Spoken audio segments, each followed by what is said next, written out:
રાજકોટ લોકસભા બેઠક પરથી પરસોત્તમ રૂપાલાની જીત, મહેસાણાથી હરિભાઈ પટેલ અને વલસાડથી ધવલ પટણ પણ વિજેતા થયા।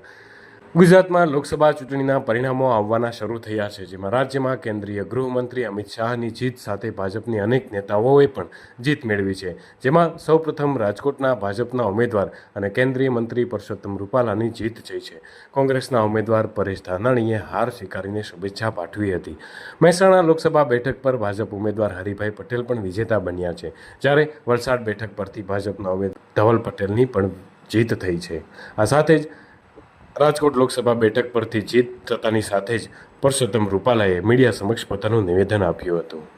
રાજકોટ લોકસભા ક્ષેત્રના તમામ મતદારોનો અંતઃકરણપૂર્વક આભાર માનું છું, એમને ધન્યવાદ આપું છું। મારી આ ચૂંટણી દરમિયાન મારે અત્યંત વિનમ્રતાપૂર્વક સ્વીકારવું જોઈએ કે આપણા ઋષિતુલ્ય સંતોએ મને આશીર્વાદ આપ્યા। રૂબરૂ અહીંયા પધારીને મારી ઉપર પોતાના આશીષ વરસાવ્યા।